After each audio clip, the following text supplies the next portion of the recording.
Stacy, good morning. Are you still on mute? You're still on mute. Okay. Computer, cancel. All right. What? Early today. I was telling Alexa to shut up.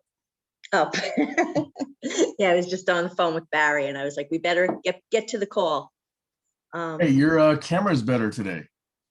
I'm on my iPhone because I'm at a friend's house. Yeah, I think this camera is a whole lot better Right, than the that's one why you it's normally better. use. Yeah. Yeah, I like the fuzz. I don't like it so good.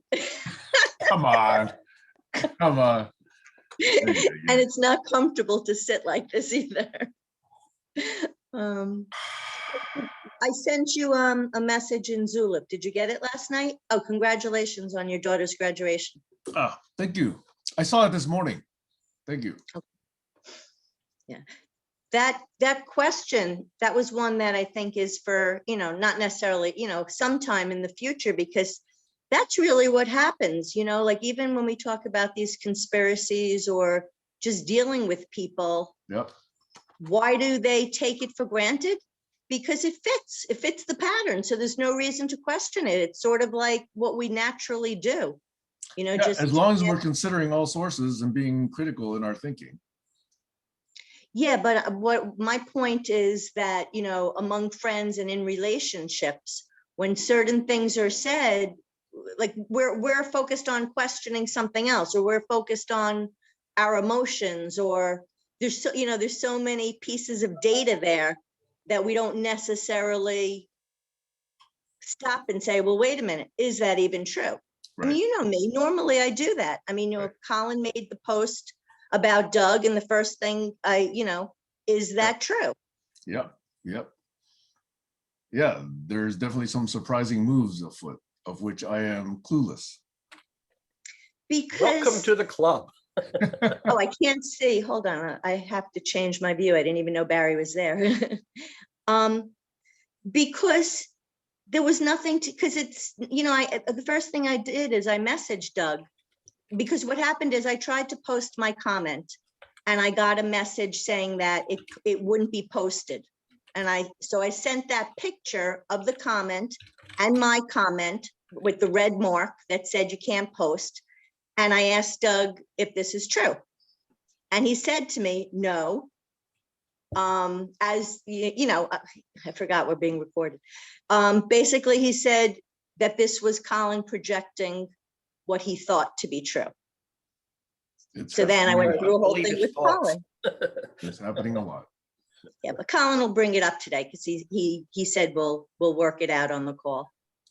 By the way, I do not see anything Colin writes on Facebook because he has me blocked. So whatever you're talking about, I cannot possibly see it unless I log in as somebody else's account. So if you're blocked, you're basically choosing to ignore it, right, Barry? No, he's got me blocked. Well, you both are blocking each other, so you don't need to respond to each other, right? Yeah, I don't see him. He doesn't see me. Okay. No, but Barry didn't want to be blocked. On Facebook. On Facebook. On Facebook. And I have him muted. I do have him muted on Zulip because he just raises my cortisol and I don't need that aggravation. I'm sorry.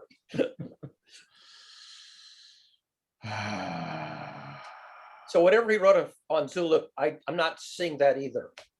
Okay. I can't see what he writes on Facebook, even if I wanted to. I think I'm going to try to send it. Step forward for now. Well, it's semi-hiatus, as it were. He's had me blocked and Alex blocked for months. Barry, look in your channel. Look at what? Look in your chat. I think if I was successful, I sent you a screenshot of what we're talking about. In my messenger chat. Yes. By the way, Barry. Yeah, I see. When you write in the text that Sam is clueless and I am perennially vexed and perplexed. Yeah. You're taking that out of context, and you do that a lot, Barry. I don't know what the context was because I joined when Stacey was halfway through. So why you write it?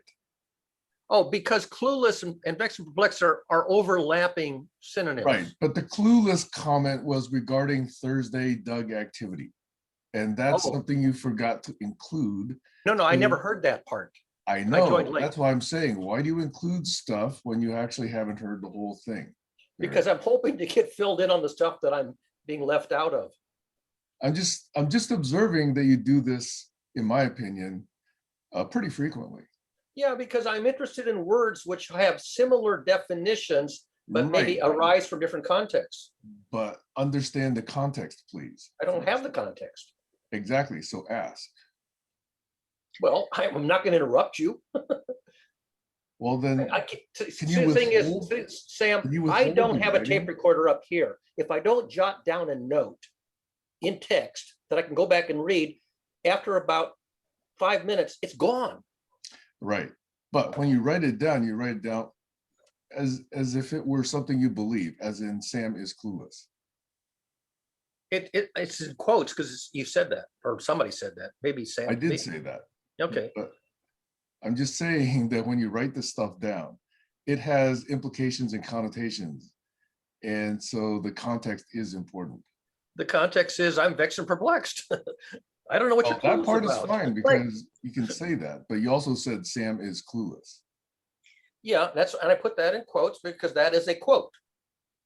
No, that's an incomplete quote. Yeah, It's only because a I wasn't partial here. quote. I wasn't here for the context. So quoting out of context is what leads to a lot of problems. All right. That's what I'm trying to But point out. now I'm going to maybe get the context if I can read the paste that Stacy put in the chat. I have to blow it up because it's kind of small. Let's support Doug and his new sproutings. I hope boundaries pieces of the GCC are becoming more understood with definable pieces and boundaries that are able to be mapped contextually. I have to diagram that sentence to see if I can figure out what it means. So I just want to say something, because in the past, I've told Barry and Colin that they have some similarities, and this would be one of them. So Barry, if it helps to understand what Sam's saying, he's saying that, let me see if I could get this right. There's a way to present something that makes it clear that you're asking a question instead of coming on like an assumption. Is that accurate, Sam? It's not an assumption, it's just a note of what I heard, which I don't understand. I understand that. But as Colin often does, you put it out there in a way that's not clear to the reader that it's your assumption and not necessarily true. There's only 2 readers here and you know exactly what the context was and I don't. Barry, you're not No, on listening to Stacy. Facebook. I know, but We're talking look, about I when you- understand that when I wrote that, there's only 2 people who will see that, at least in No. real time. No, there are many people who will see this. But they will also see the video that I didn't get to see because it'll be in the recording. Exactly. So they'll see that you actually wrote down something without having the context. Yeah, they'll see I wasn't here when you said it. Right. Where was it written down? In the chat of this session. Here. Okay, because okay. It's just when people say things and I need to take time to figure out what they're talking about, I will write down essentially a capture, a verbatim capture, or a synonym capture, so that later I can figure out what are people processing. What's Is this there about? is there a way to put a timestamp in it? There is a in the timestamp. chat? It says 11 a.m. Yeah. It is timestamped. It's timestamped exactly at the top of the hour. So I guess the answer would be to put colon and then a statement before what you wrote. I wasn't sure what it was about because I had came in after you had begun. Okay, setting up. then put the question. What is this in reference to? All right, I'll put that now. Thank you, Stacy. So I have a number of notes for today, including the activity that you and I did this week, Stacy. But I'd be curious if we are just the 3 of us, in which case we can do whatever we want. I can't imagine Colin's not coming. He's coming. He told me he wants to discuss stuff. It's early. Yeah. Oh, by the way, neither of you were in Gertrude's session Friday, correct? Correct. Dove demonstrated something you may have seen him demonstrate before, this WELO, W-E-L-O. Doug, D-O-V or Doug? Yeah, D-O-V, Dove Saul. Okay. And in fact, 4 of us actually went to this WELO site in the middle of the session to test it out. And it has a wonderful affordance, which is awkward if available at all in Zoom. In WELO, you're in what's kind of like a conference room area, but you can just wander away far enough to another seating area where you don't hear the people in the first cluster. So you can just quietly move to a different seating area and have a separate conversation and then wander back. Oh, that's nice. It's really nice. You don't have to say, let's have a breakout room and one people go here and other people go there. You can just get up and wander away from whatever conversation is uninteresting. Yeah. That's really nice for a lot of reasons. Yeah. Have you guys seen Second Life? Back when I've been in it. It didn't work very good for me. It had an audio feature kind of like that as well. In other words, you could orient yourself in Second Life, and the people you were facing, you know, would sound like they were right in front of you. Right. If you turned, then they would sound like they were to your left. And if you went far away, the sound would actually get less and less. Yeah. So Second Life tried to give you that sort of immersion experience as well. This is better because you get a visual scene of, you get a 2.5D view of the conference area and the seating area. And so you can move from one seating area to a nearby one. And it's beautifully set up to support that without having to say, can I have a breakout room, please? Or, Right. But none of that nonsense. Or What's does really it have nice- a little buffet tray where you can sort of walk to the buffet tray and sort of leave the boring conversation, you know, behind? There he is. What's really nice is it really shows who's voting with their attention, And which I think is the best way to do it. that's right. Morning, Colin. You're muted. Hey, so Just before we, hey, I heard your hi, but it was through the speaker on my microphone. Never mind. speaker on the microphone. Yeah, you heard me correct. I barely heard you. Let me see. Well, Speaker. let's see. So There we go. while we're waiting for people to gather, there evidently was something that happened with Thursday's and Doug's announcement. And I think that was going to be something that at least a couple people may have presented or were prepared to present today. So I was just curious, what is the actual event? What did happen on Thursday? And is it recorded? I have a recording of it, but it's not a really good one. But yeah, I can definitely share what I have somehow. I just noticed that it takes an awful long time to upload stuff to YouTube sometimes. I don't know if it's my connection. What's your experience with that? Depends on your connection. Yeah. So how long does it take you to put up a couple-hour video? I have a measly little 15 to 16 megabit upload bandwidth. So 1 gig, I don't know, usually takes what, 10 minutes? Less than 15, I think.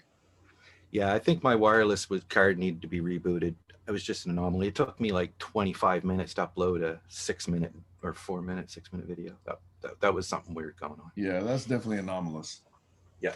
And by the way, most internet connections are asymmetric. I'm one of the few that has a symmetric, but it's because both values are very, very low. And not to continue the ping pong, but how's the NUC? The NUC is great. I got 2 of them. I got one running Windows 10 and one running Linux. I just love it. I put 64 gigs on each. What? You do that to make me jealous, don't you, Sam? Oh, absolutely. That's my motivation for doing everything, okay, is to make you jealous. And a NUC is what? Is the new unit of computing. Basically, it's Intel's new standard for a small PC that's about 4 inches by 4 inches by maybe 1.5 inches or 2 inches. It's basically small enough that, you know, it looks like a square hockey puck, you know, and you can just put it in your backpack wherever you like, and you can connect it to any screen, any keyboard, any internet, and it's basically a full PC Computer? minus a graphics card. Yeah. Ah, okay, so it's a computer without a monitor? Yeah. So you can take it anywhere. Like you can just take it into a conference room, plug the video right into this thing. You can actually use the keyboard that's in the room, or you can actually bring your own little keyboard. It's basically a full PC. It's got all the guts of a PC except for the full-size graphics processor, okay? Wow. And even the new version of a NUC has that. I have now something that was designed a year or so ago, so it's like obsolete, quote unquote. But I love it because I don't really need fancy graphics or real time, 144 frames per second. I just need decent looking resolution. And then I loaded up the memory with 64 gigs on each machine.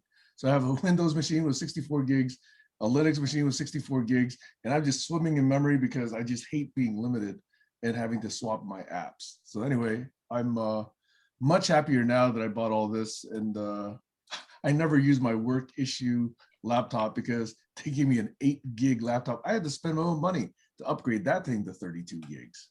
Yeah. Yikes. Anyway, sorry to go on and on and on, but Colin asked a question, so I just. No, that's an exciting topic. We could have a whole show on hardware. I've been playing with WSL2. Okay, warn Stacy and Kayla. They might choose to do other things. Yeah, No, but I am have a glad special I know show. what a NUC is.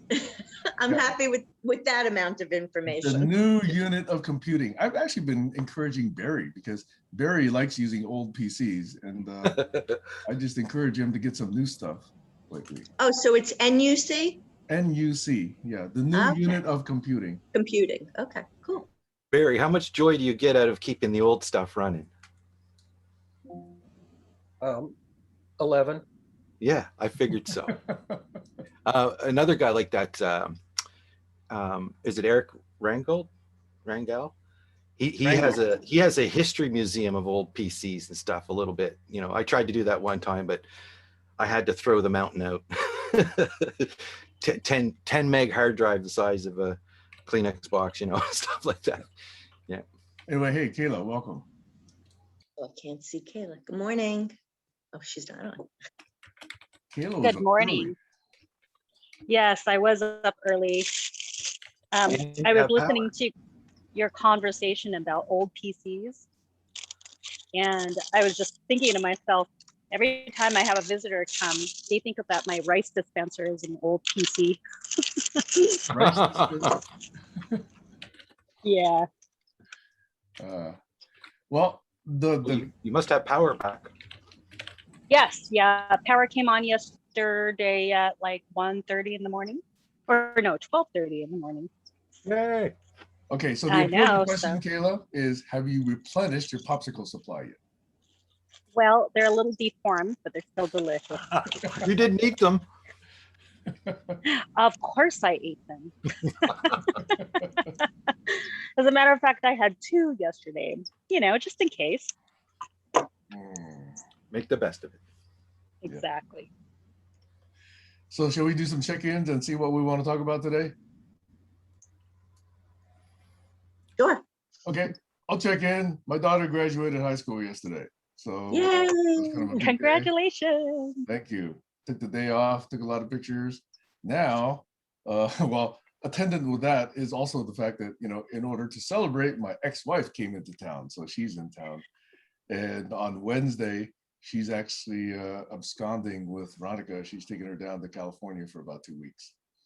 So Wow. I will be empty nesting in about, 3 days, 4 days, or at least for a couple weeks.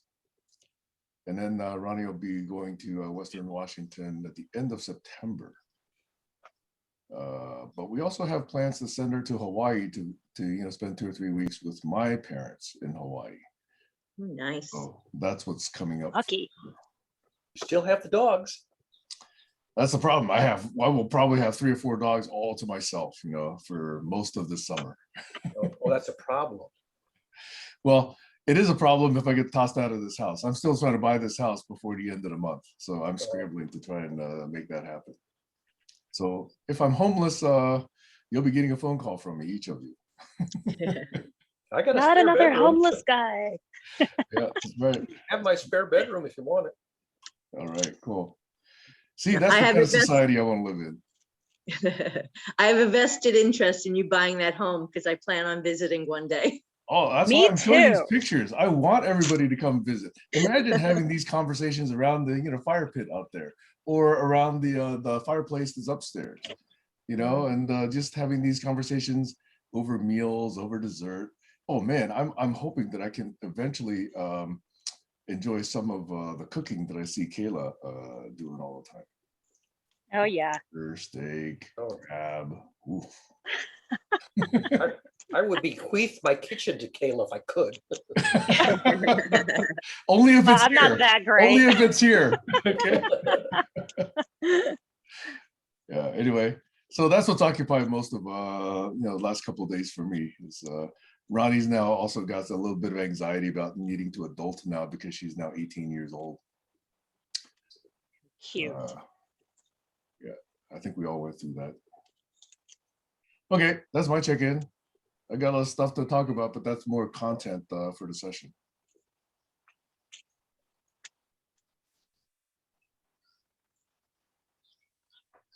Okay, I'll check in. I'm staying at a friend's house right now, which is absolutely gorgeous with a beautiful view of the Hudson River.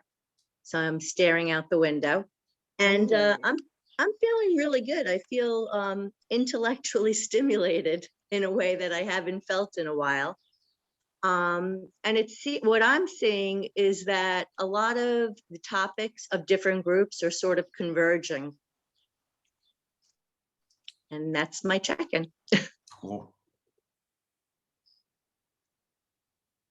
I'll check in while I have internet up. I had 4 hours of sleep because I took a trip to downtown LA before the sun rose, got a bunch of flowers. It's graduation season and therefore lei making season. And I'm happy to get all of this business, and I'm happy that I'm doing well with this business because I'm getting nothing but word of mouth referrals.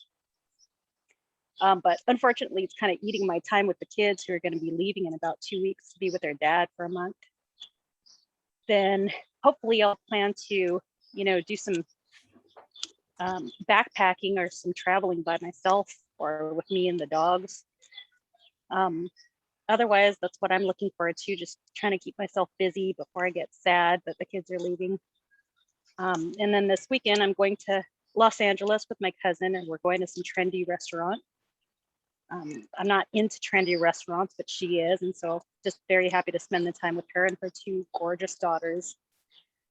Looking forward to getting the family together. And that's my chicken. Cool. Are you taking the dogs as you travel for the month, or are you going to do something else with the dogs? I would love to, but it just kind of depends on where I go. So there's lots of options. There's Texas, Florida, Washington, hint, hint. Northwest. Yeah. I heard Moab Desert's great, but then, desert in the summertime, I don't know about that. So we'll see. One year when I was particularly stupid, I chose June 21st to be the day that I drove from San Jose into Oregon, the hottest day of the year, especially through the Sacramento Valley. Boy, that was hard. How is that stupid? Oh, it was an old beat up Nissan Xterra where the air conditioning wasn't working. Oh. Bet you lost 10 pounds just driving. Yeah, sweating it off. Yep.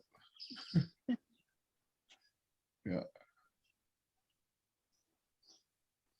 Welcome, Alex. Would Alex or Colin or Barry like to check in?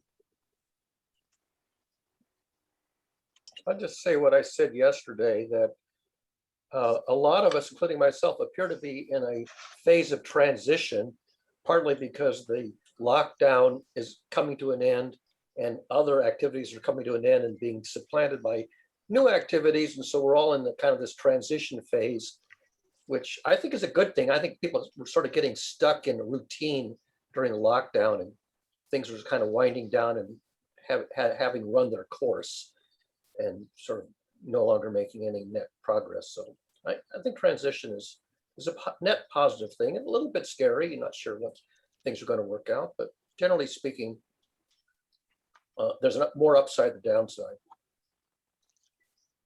Cool. Thanks, Barry. Colin, Alex, going once. Going twice. I could check in.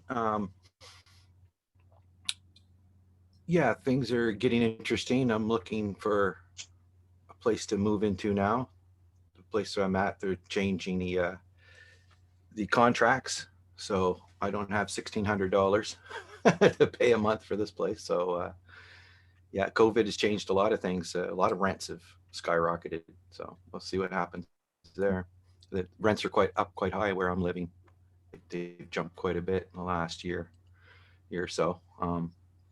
But that's interesting. Other than that, yeah, just still plugging away at the different things I'm involved in, and this is one of them. So the other things are boring, so why mention them right now? You know, worky type stuff.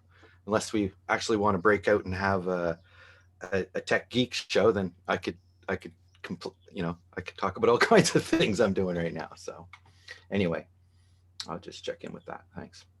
Thank you, Colin. Alex, your choice. Checking or what? What's the choice? What's the second option? Check in or not check in? I'll do a quick check-in so we can get on with the advice and barn raising. And that's everything's normal here. It's the only thing unusual I've noticed is the what do you call it? The lack of focus on the issues that are important in the world and the concentration of focus on this smaller things that are annoying people, like the immigration and the taxation and politicalization of the spectrum. It's as if the people are not focused on the global challenges. They've been more focused on human issues and cultural differences, which is unsettling and disappointing.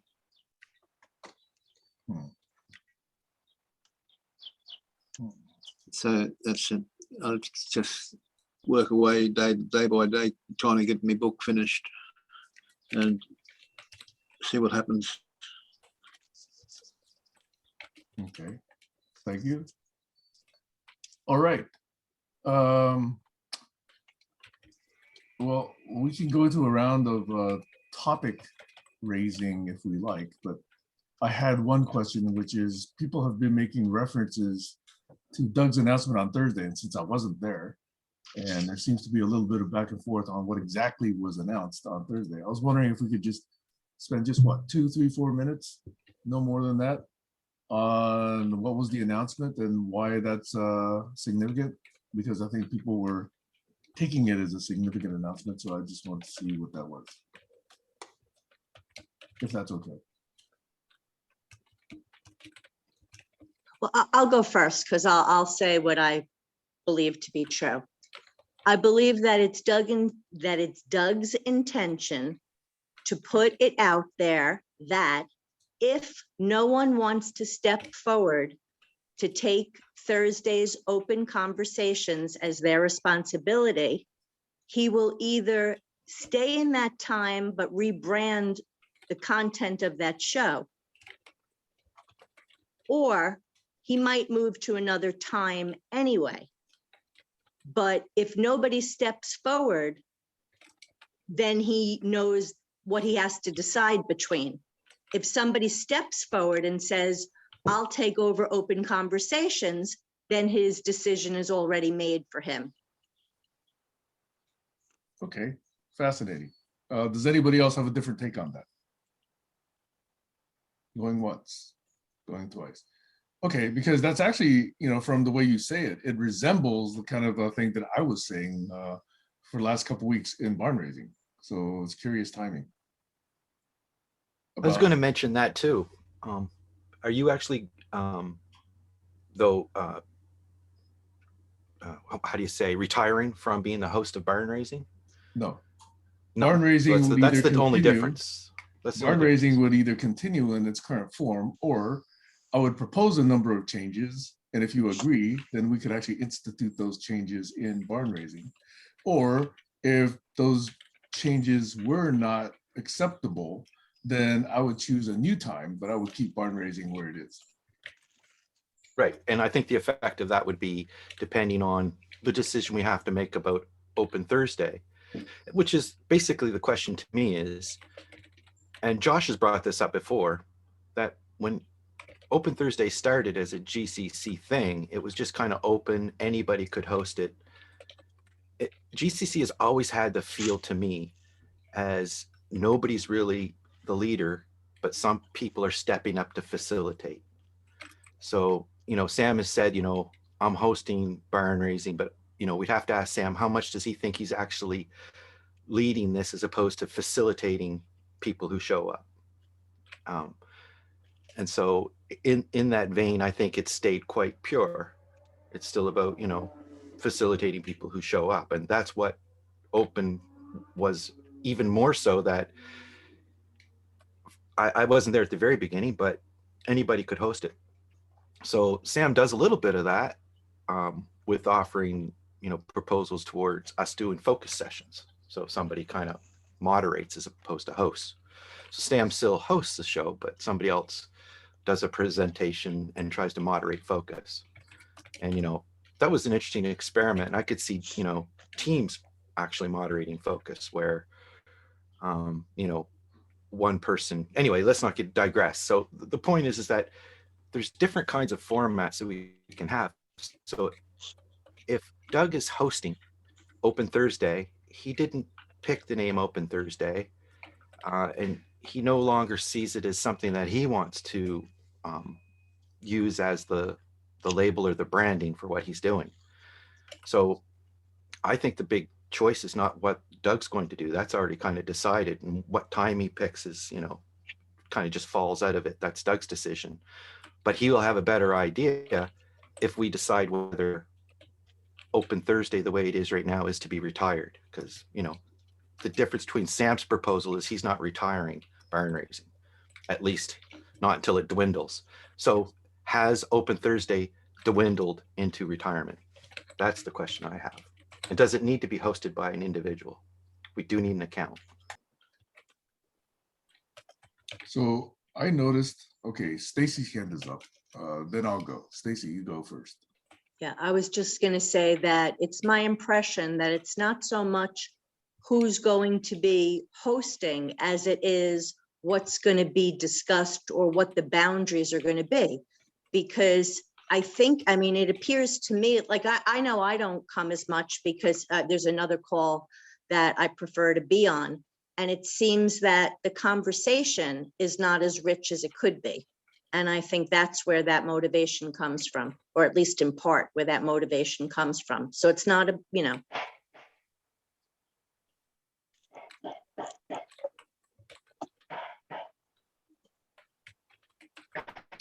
So I had a follow-up That's question. definition. That's dwindling, Because- right?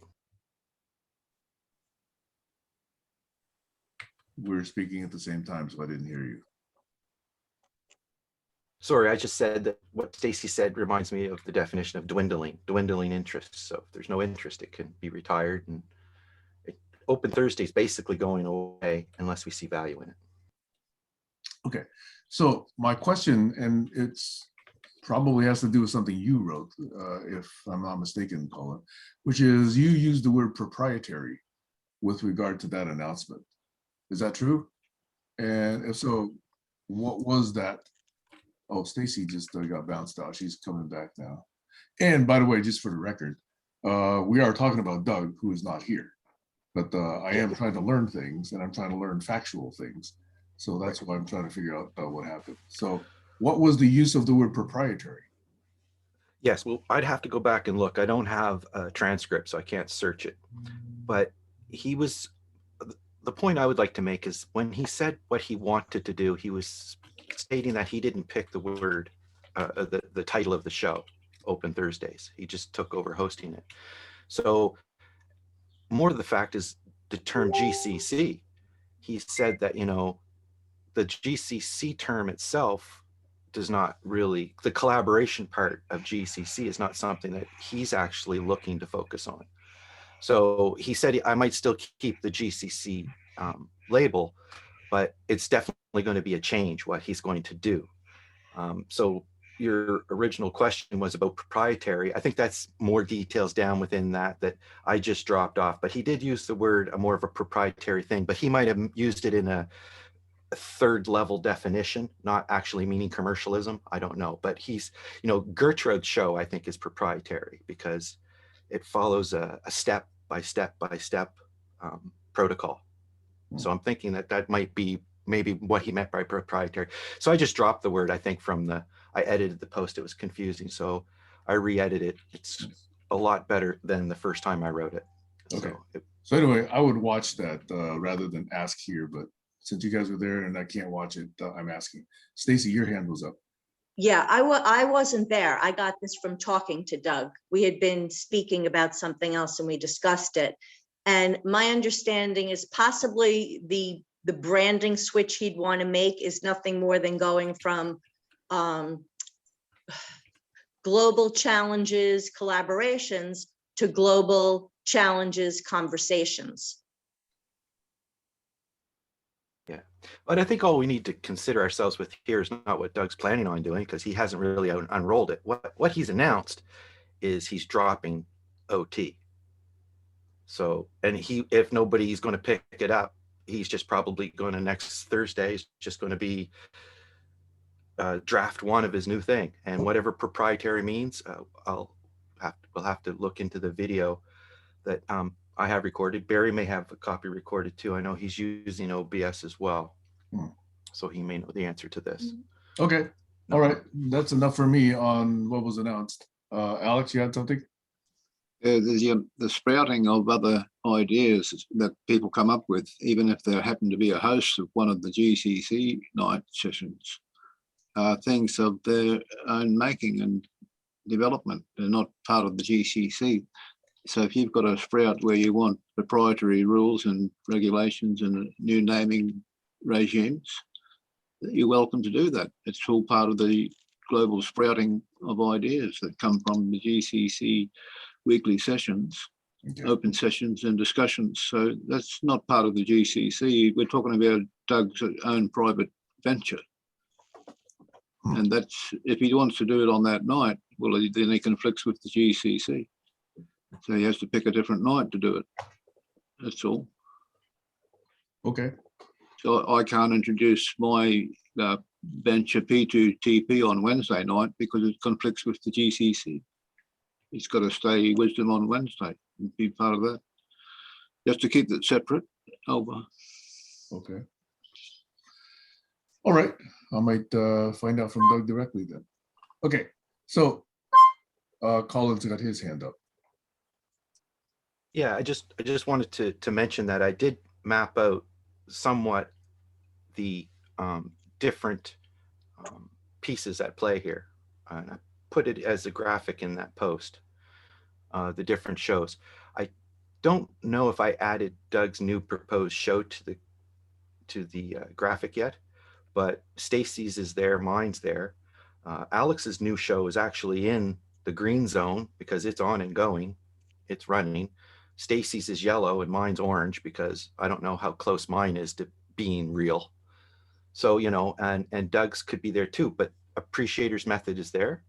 And that just took over Thursday. So the Appreciator's Method did what Doug is Friday. about to do.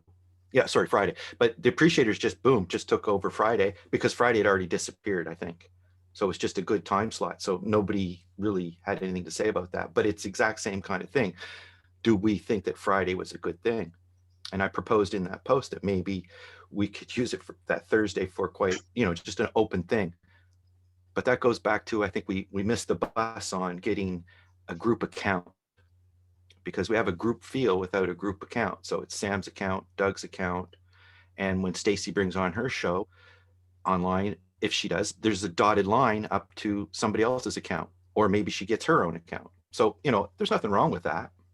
Everybody having their own Zoom account, or, I could even see using a different platform, right? Why do we have to use Zoom? Because most of the people already like it. So when we're making rules for coming to visit the GCC and build new intentions, they're called sprouts, but really what Doug intends to do, I stand behind Doug. And I like the clarity that it brings. Him trying to fill the boots of Open Thursday that he's not that's not really, what he wanted to do, which he comes to realize there's something that I can do that's better. So I'm going to do it. That's great. But do we lose anything from Open Thursday? That's the question on the table. And that's what I hope we would talk Okay, about. so I'm hoping we can move on to other topics, but I see Stacy's hand and Alex's hand both up. I just have to ask a quick question. What's my show? I didn't know I had one.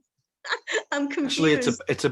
it's about narratives. I think you and Dove were talking about it, and it's maybe books. There's also another one you want to do about reviews, or no, reviews is mine, but real time, looking at having people there while you're discussing things that have happened in the past. Like you said, I'd really like to take Okay. yesterday's I show. Okay. Yeah. Okay. Yeah. Okay. And the point is if there's no reason you'd have to be the host every time. You could be like Sam is doing, making you the host like one week. So you could do that here, right? We might not need Thursday at all. Okay. Yes, that's true, Barry. Doug and I discussed it, and I'll talk about it another time. Okay, Alex, and then hopefully we can wrap up this topic. You can, Colin can use that graph that he posted as a share screen when you're doing a session about the topics on the other night's focus of the other groups and who's holding them and how they're holding them, because that's on the chart. It's all on Colin's map. And if he wants to share that, it'd be a great idea to do it during the session so people recording can have a copy of it and look at it and compare it to what they believe is the ventures outlines. Over. Sure. Well, I could do that as the checkout or something. That'll keep people interested to watch to the end. We'll keep them. We'll entice them with my beautiful maps to stick around to the end of the show. Okay, then let me do a quick wrap on what I think we did the 2 previous Saturdays, because as you recall, there was a discussion of an earlier event. Let's call it the mother, well, no, let's just call it the blow up. Okay, then we had a sense making session regarding that. And then we had a session of proposals, guidelines, things that we might do to either handle it or minimize those kind of events. And I felt that conversation didn't actually end. It didn't actually result in a discussion or even some de facto acceptance of any of those guidelines. So one idea, which I'm discussing right now, is for us to try and put a wrap on it, at least, in one sense, which is to really say, hey, what are those practices that we have any kind of consensus around? Or is there just still too much disagreement between what people are proposing versus what the rest of us want to do? And if that's the case, that's very telling in and of itself. Okay, so as part of that, I wanted to briefly, and I will stress briefly, show again a spreadsheet that we have been sharing for a couple of years, I think, okay? Which for now has a very bad name. It's called the GCC Behavior Profile Experiment. So let me just see if we can just do this real quick and remind ourselves that there's dozens of practices. This is in the first column here. What are you doing? Meaning really, what are you doing? Okay, not why are you here? What are you actually doing here? Okay, and various people, myself, Glenn, Colin, you can read the names here, have all opted in and said, okay, I'm either doing this or I'm not doing this. And these practices go on and on and on. And I believe there's about 90 of these right now, okay? Yeah, there's about, somewhere around 90 of these, okay? So I was hoping that conversation last week out of the sense making would result in us possibly adopting some of these, more strongly, possibly even suggesting that we come and behave as if we have made these agreements. But I didn't feel that we got that far. So I was hoping that people could consider this, because many of these practices are already here, by the way. Listening, not interrupting, respect, leaning in, generosity, curiosity, those are all things that are already in here, okay? But I didn't feel that conversation actually converged. And that was what was left hanging for me. Okay. So that was a topic that I would just want to put on the table for now and see if that's generating any interest. If not, then I'll try and do it separately with a more focused group. Okay, so I will stop talking here and see if there's any feedback. I just wondering what was left hanging, what in your perception was it that was left hanging after that? Okay, so the reason I use the words left hanging is most of you, as we read around the room, said one or two practices that we would like to recommend for the group. But we didn't actually have that group discussion on each of those and say, okay, this is in, this is out, this is in, this is out. I don't think we actually got that far. That's why I felt things are still left hanging. Over. There seems to be a need for us to adopt a guideline because at the moment they're voluntary. And if you haven't adopted the guidelines, the general guidelines, because when you have, the meetings run smoothly for some reason, because the general guidelines prevent us going off the rails and the conversations breaking down with argument and abuse.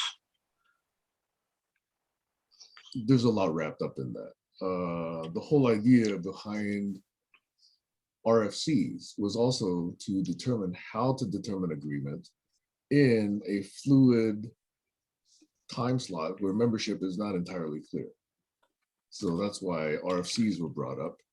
And that's why rather than a strict majority rule vote, I was thinking, can we count on something having to do with the stability of suggestions and how stable the discussion is around it. And if it's stable, then there seemed to be a tacit agreement. So that's a recommendation that has to do with how we make agreements. So assuming that that's the case, I was going into this behavior experiment saying, do we think we have that sort of agreement around any of these suggestions that were being made? And I'm just parroting like a broken record. I don't think we got there as far as I'm concerned. Over. But that's only one idea. I've got 3 others for possible conversation. I think we don't need to get there because we're already there when we've turned up and we've made an agreement to show up and speak up and grow up. So we're doing this general agreement thing automatically in the background all the time anyway. Why do we have to agree to that? It's something you don't have to agree to. It's something we just do automatically. And the specific agreement is something you enter when you take on an outside enterprise or a corporation that's working on something proprietary, like Colin was saying. That's when you sign a contract or you make a pledge with a hand sign, like in a cult. But in a group like the GCC, we just show up to have conversations. It's like a chat room on Zoom where you're just talking to people and agreeing to the general guidelines of conduct and behavior. See, I don't understand that. I don't even know what the general guidelines are. Exactly. Well, they're suggested by Facebook for social network groups, tribes, pages, organizations. It's like, you be courteous to other people. You follow the general guidelines. If you're in a group, you surely have read the general guidelines. I mean, geez, what kind of person are you who would just jump into a group without taking note of the general guidelines? I don't know what the general guidelines are for GCC, so let me go find out. He's saying we've adopted the Facebook guidelines, but I think we transcend Facebook. Sorry. Anyway. Well, this isn't Facebook, is it? This is a Zoom session. This is It's quite a bunch of things, isn't it? It's a Google, it's a map. And I'm focused on right now where the proposal that we went over to have a Zoom account that Alex said he was going to write up, that just fell into the river. I can't do that. Sam says we need a way to mark when things are done. The answer to me about the write-up is that I can't do it because I'm not an administrator. That's fine. I'm not an administrator, but I can make that proposal, and I have made it now. It's a proposal to get a Zoom account by the GCC. Now, those administrators, they're the only ones who can take that responsibility on because I'm not an administrator. Over. What's the takeaway? That sounds more like an agreement than a proposal. Anyway, I've derailed, Sam. Please pull us back. I'm still trying to figure out the takeaway from Alex's comment. The takeaway is, to me, Alex says we already have guidelines because we already signed up to the Facebook rules of engagement. So you're saying we've already kind of, in a sense, adopted a set of guidelines already. But I think that there's 90 other items that are available for conversation that are not included in the Facebook guidelines. And that's why I thought they were kind of interesting to discuss. Does Facebook say, do you interrupt or do you not interrupt? Hey, Tom, welcome.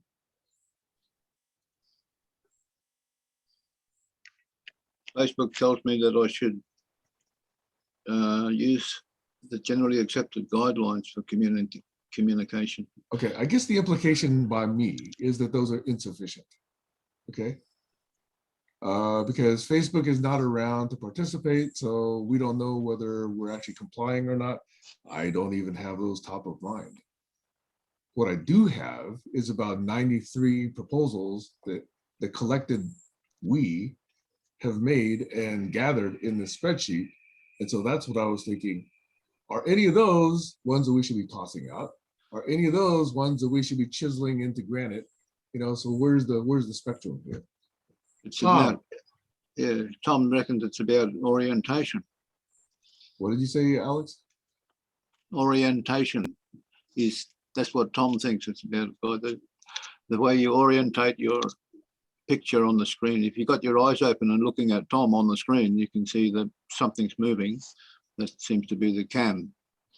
So it's orientation to the group, to the people you're trying to make this general agreement with. A simple general agreement to me is something that's not really an issue because we're doing it automatically by coming here and showing up. All we have to do is follow the guidelines. I think the guideline is to do you better. It is. It's simple. There's a simple set of guidelines and they're all over the place. I've got them on my website. They're on the slideshow of graphic images on Viascope. And I've seen them in other places. Let me test that hypothesis. What do the Facebook guidelines or your guidelines or anyone's guidelines say about us interrupting each other? It's not good practice, is it? The guidelines recommend good practices that have been tried and tested with social networking over decades. But I know some people disagree with that. So how are we to proceed if we don't actually, have some kind of agreement here? Because that's the difference. Colin's got his hand up. Disagreement is something that's just as easily to understand as agreement. Okay, so what I'm hearing is you feel that you've got a reasonable set of guidelines, but I don't know what they are. And I'm not sure anybody else knows what they are. So I'll put them up. Barry's got his hand up, Colin's got his hand up. Barry, go ahead. Zoom is a very different platform from Facebook, although Facebook now does support audio, video, and even group audio, video. Almost all of the content on Facebook is in text. And in text, there really isn't any option to interrupt. You can append a comment that dissents or goes in a different direction, but you cannot interrupt the presentation of a comment on Facebook if it's presented in text. They're interleaved and interweaved, but there's no such thing as interruption, so there's no need for a guideline for interruption on Facebook, at least traditional Facebook, the text version of That's Facebook. why I say Facebook is inadequate. Yeah, so that I don't acquire a guideline with respect to interruption as a behavioral practice. On the other hand, Facebook does have guidelines on what's considered suitable for a community discussion content. And mostly that's enforced by automated robots, bots that have some kind of algorithm that will flag some contribution as a violation of community guidelines. But I have discovered, and I think Sam and other people have discovered, that the enforcement of the community guidelines has routinely identified collegial and congenial scholarly content as a violation of Facebook's community standards, which I frankly don't understand. I think it's simply the robots are poorly educated and they make a lot of type 1 errors, false positives. So that guideline doesn't seem to have been properly implemented because it's enforced by robots who don't know what they're doing. Right. Okay, so I want to at least take a little break from where we were doing and recognize Tom's here, probably for the first time, as far as I can tell. I haven't seen Tom in these sessions before. I don't know if he's been in other sessions. So, Tom, I know that you and I had a small interchange on Facebook, and you expressed an interest in one-on-ones, which I'm open to, but I also said, hey, there's an opportunity here for a Saturday session, so you can actually come to one of these Saturdays and get a sense of what these conversations are about. You may or may not have a good context for GCC, and whether you do or not, it's probably still different from each of the rest of us.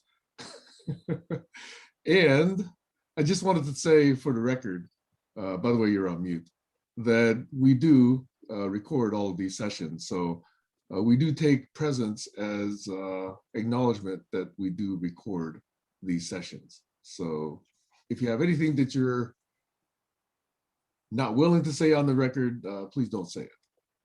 Okay. Well, All right, Tom, how are you? very good. Thanks. Thanks for recognizing me. And I'm glad to be here. I've been here to a couple in the past, but I've just been too busy to be involved recently.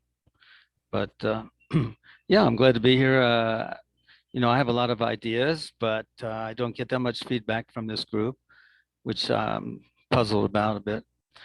And so. What puzzles you about that?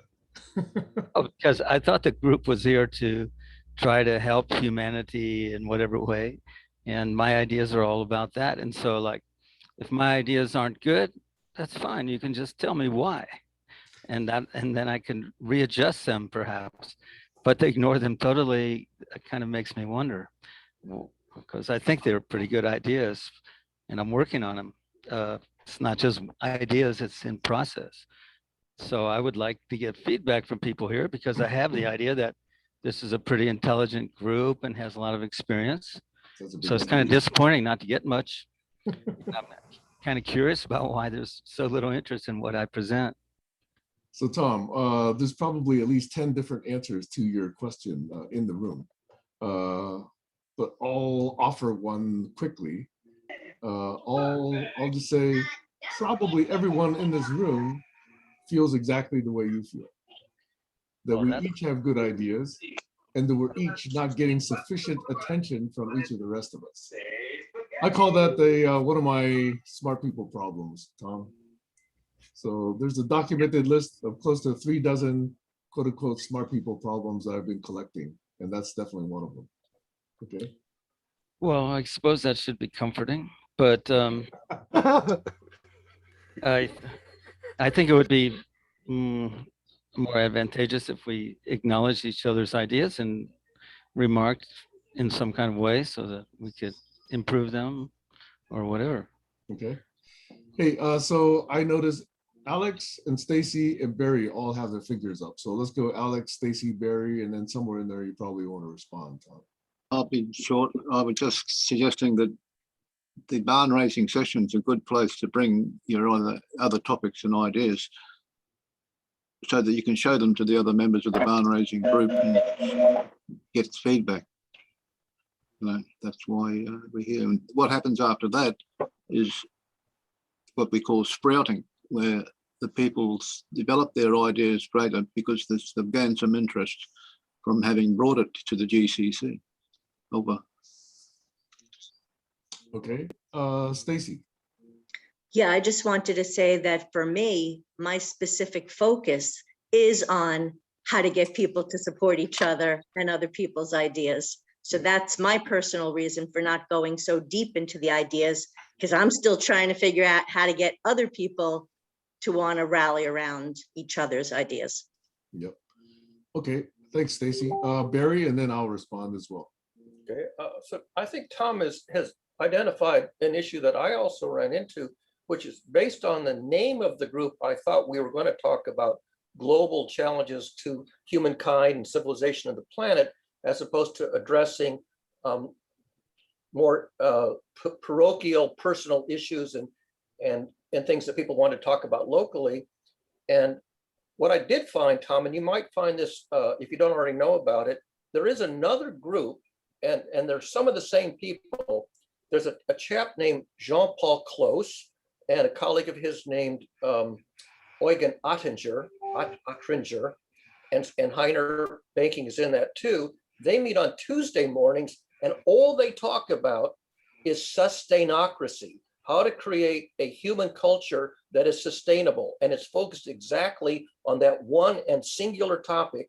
And they spend about 2 hours or an hour and a half every Tuesday specifically on that. GCC tends to be kind of much more diverse and much more all over the map, a lot of local and personal issues as well as global issues. So I would simply suggest, Tom, check out the sustainocracy conversation on Tuesdays. And I think it might fit what you're looking for specifically. I'll give you the link if you don't already know it.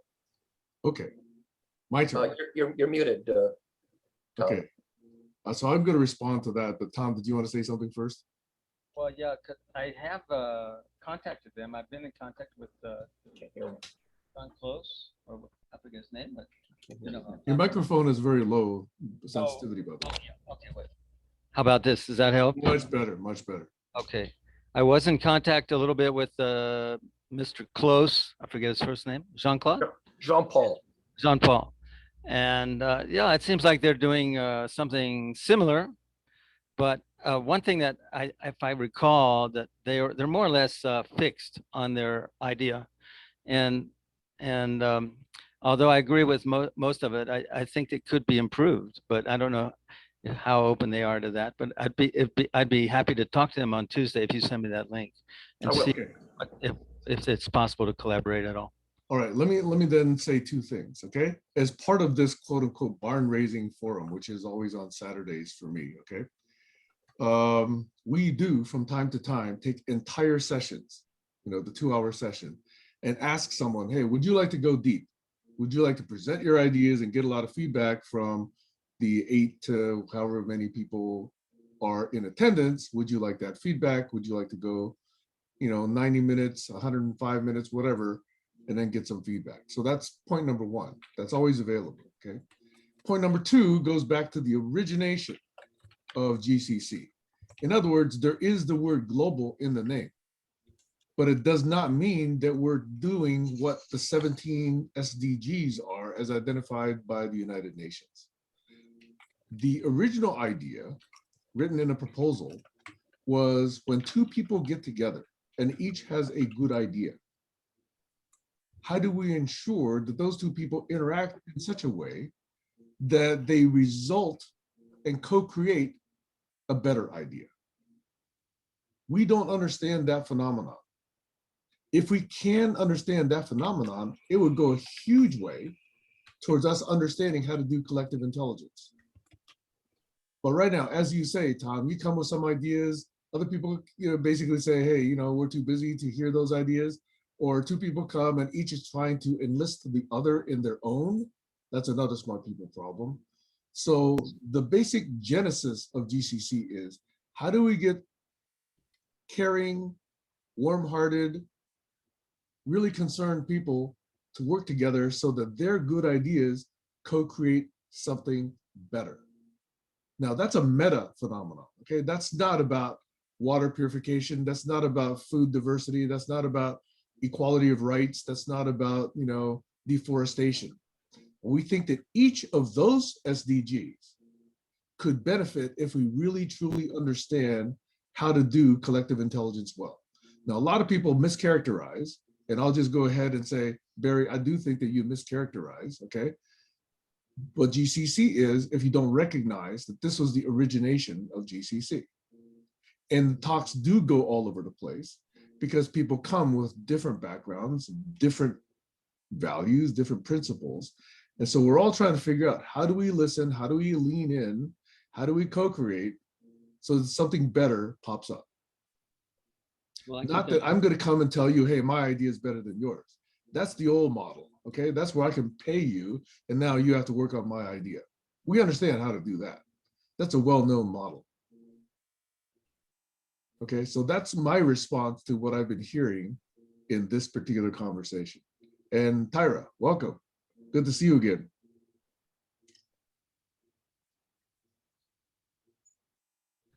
So Tom, that was my attempt at clarifying what I've been hearing lately. So Oh, thank you. Thank you. I just want to say one thing, that there is one person in the world who I really respect and think is maybe the wisest person, but unfortunately died about 2 years ago.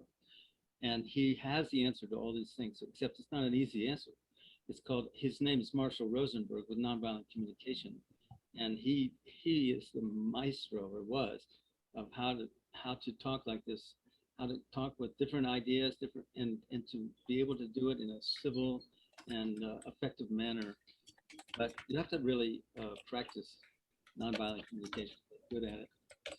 You can get the idea of it pretty quickly, but it takes more than that. But that's an amazing way to communicate. by the way, point number one, your microphone is low again. And Oh my point God. number two, we also do have fans of MVC and Marshall in this group as well.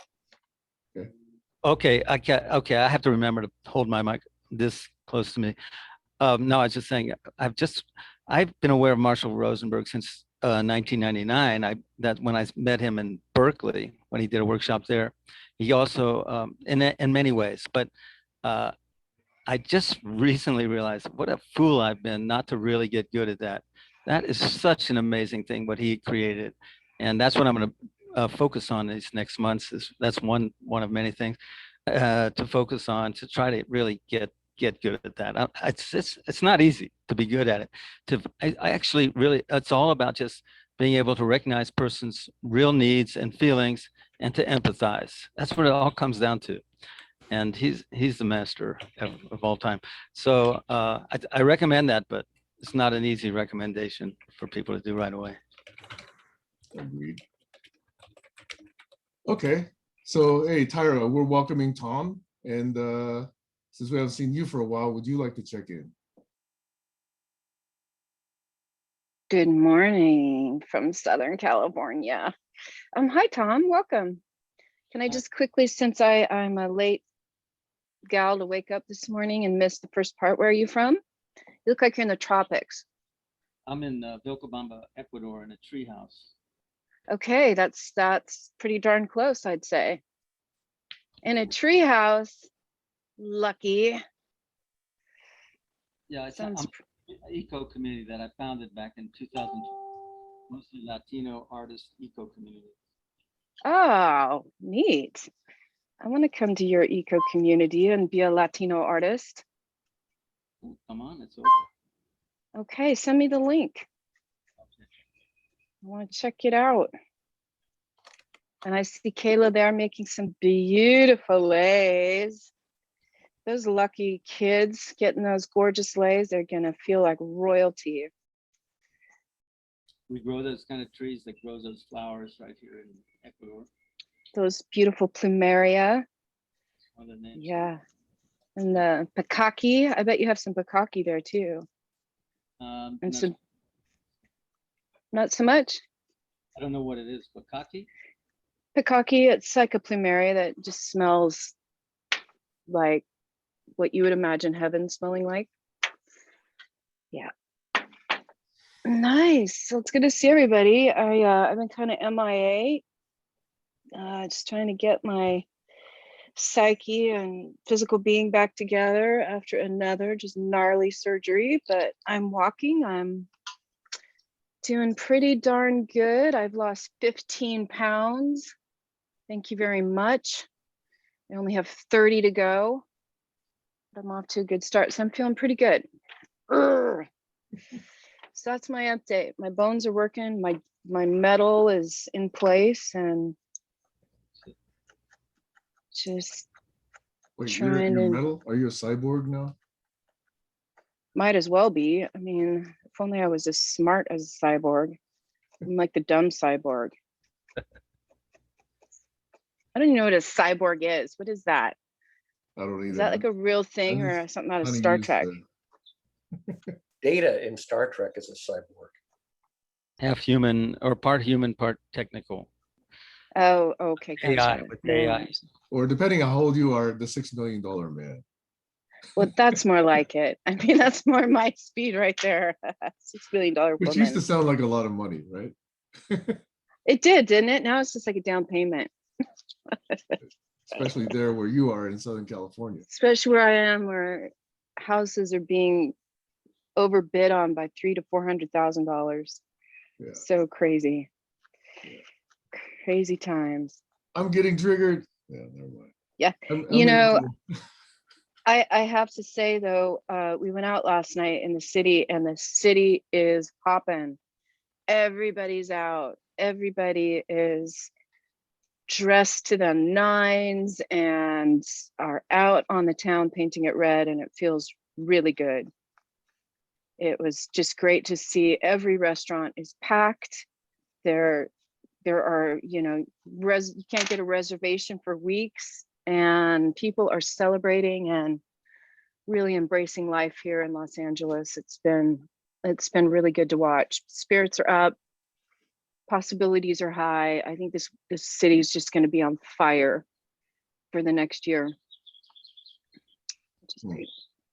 All right, enough out of me. Yeah, I just want to show you guys this thing we're building right now. Can you see that? I can see out your window. What is that white object? That's a super adobe dome house that we're in the process of finishing. My wire doesn't go very far. Can you see it? It's What really is super Adobe? super adobe is when you have these long tubular plastic bags that you fill with earth and 10% cement. Ah, so And it's like then reinforced cement. Okay. and then you wrap it around in a circular manner and build up till you have your dome. And then there's a lot of details involved too. And also we have to block the humidity because we don't ever want to get mold inside. So there's like 60 centimeters of cement under it to block humidity from coming in.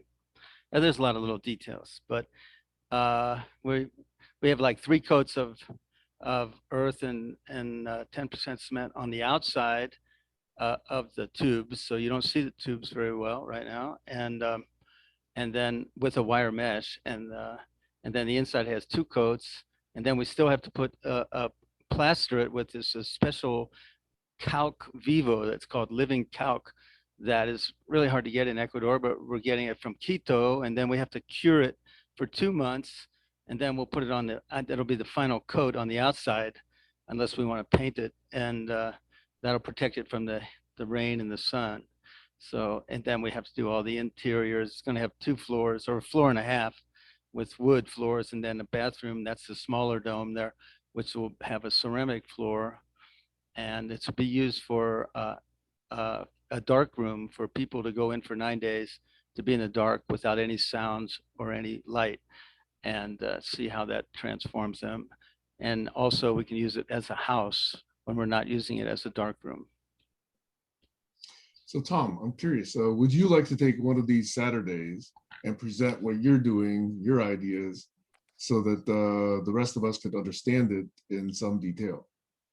Yeah, sure. I'd be happy to share my ideas because I think they're pretty solid strategies, and I really need to get more traction to get them out there, like with DM25, with Yanis Varoufakis. They're trying to organize Europe, and I'm in that group a bit, but I still don't. I have a slide in with Mike Albert, who's a friend with Yanis Varoufakis, who I hope you know who he is. He's a very intelligent fellow, economist from Greece, who used to be he was their finance minister for 6 months. And he has a lot of radical ideas, but I think he's still into some form of capitalism. I'm not quite sure about that. And so the main thing that I could get across is that if we don't restructure governments from vertical top down to horizontal bottom up, the same thing will happen over and over, just like it has for the last number of centuries. And it just gets corrupted right away. It's really easy to corrupt one person at the top with either bribes or threats. Okay. And it happens all the time. Yeah. Would you like to then take next week and take as much of next week as you like, up to probably 2 hours? And after 2 hours, mostly people vote with their feet. Unless they're still interested, they'll stay. Okay. Well, Would I you don't like- need, yeah, I'd love to. I don't need 2 hours. I can explain everything in 15 minutes, but the feedback and the conversation. Exactly. It's the interaction, I think, that will actually, broaden it out. Yeah. So unless anyone objects, I'm about to propose, and I think Tom's about to accept, an invitation to devote next Saturday, the 19th, to Tom. And Tom, what do you want to call this? What is the idea you want to present?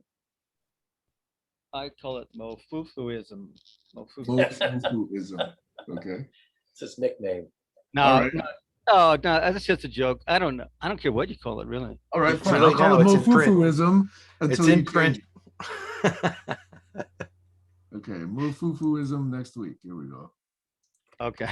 But then nobody will know what, I would put something a little bit more clarifying so people, Tom, is it horizontal government Well, that's- mostly?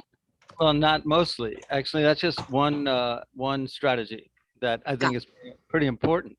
But no, we have a few other strategies as well. And so we could call it possible strategies for humanity. How about that? Yeah, I think that's better to call it that. I'm looking forward to it. Okay, thanks. I mean, there I is am a one fufu. other option, but let me state it. Alex has his finger up and then Barry has his finger up. Yeah, there's a lot of activity going on the internet with eco villages, and they call it the eco village pollination. So if you Google eco village pollination, Tom, you'll get a contact with that. And I think that's a good topic name for your session next week, if you wanted to call it that, because every eco village that pollinates creates more eco villages. Over. I'd like to just say that I don't agree with that the eco villages have the answers at all. I think really the problem is cities, and eco villages is only for a small percentage of the population. And not everybody can move to the country and create an eco village. And by the way, most eco villages have terrible problems with money and conflicts, and it's really hard to find an eco village that's really functioning well. So I don't.